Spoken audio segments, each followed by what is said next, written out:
That's really the focal point of Buddhism, the reducing suffering. In fact, the Buddhism actually discusses about total eradication of suffering. But the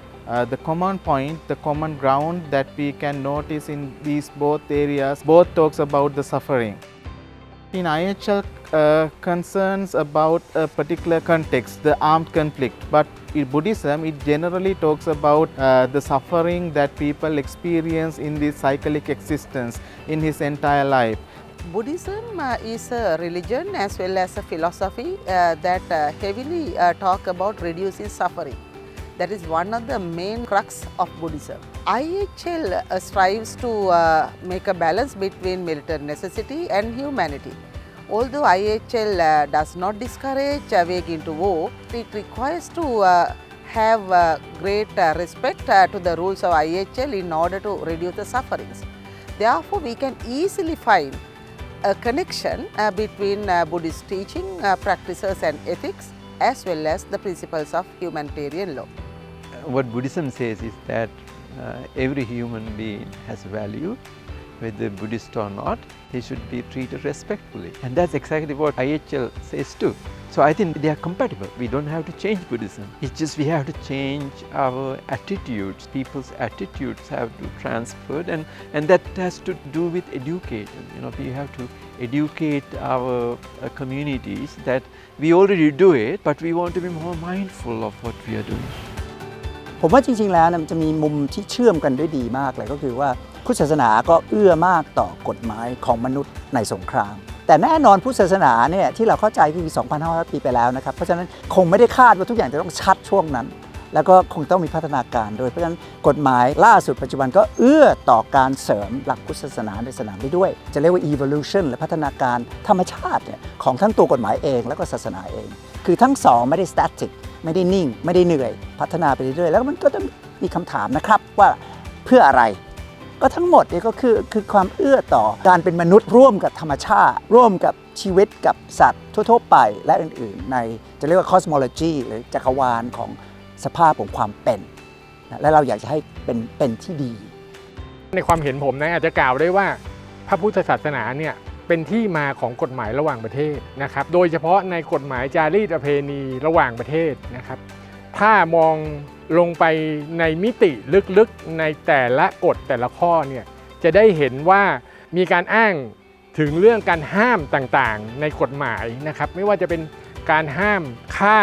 การห้ามข่มขืนการห้ามขโมยนะครับทั้งหมดเนี่ยถ้ามองลึกๆจะเห็นว่าเป็นเรื่องที่มีอยู่ในพระพุทธศาสนาโดยเฉพาะในศาสนาพุทธเนี่ยง่ายๆเลยศีล 5มีอยู่ทุกข้อเลย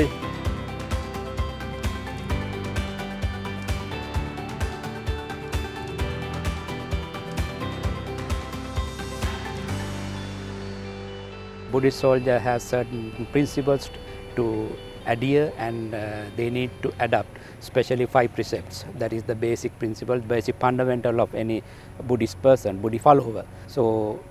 stick to on that soldier has certain obligations to fight at the battlefield. It means that soldier is fighting with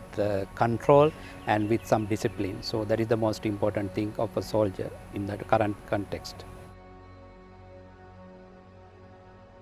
In my particular specialty, what I was looking at was the role of meditative practices in reducing suffering in armed conflict. So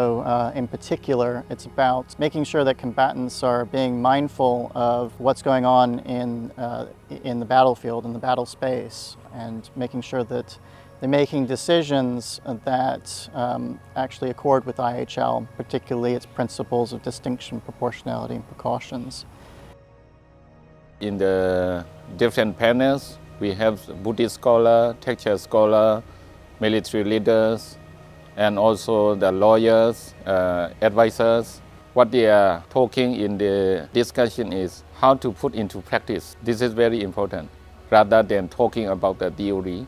So now the IHL and the Buddha's teaching talk about the mindfulness, that is to change our mind and then putting into practice. I think it's clear, from our research so far and from what we're learning at this event, that Buddhism and IHL have so much to enrich each other with. This conference isn't just about aligning Buddhism and IHL, it's really about expanding and deepening humanitarian principles and the reduction of suffering using both systems. So there's a lot of resonance. I think we've seen so much proof of that already, and I'm excited to see where the project continues moving forward. For us, we need the rules to be applied during conflict so we can protect civilians that are kept in between fighting. We can protect combatants and fighters that are injured, that are held prisoners, and that they are not anymore participating in hostilities. So it is important that these rules apply, and there is humanity, there is necessity, there is proportionality being applied during conflict times.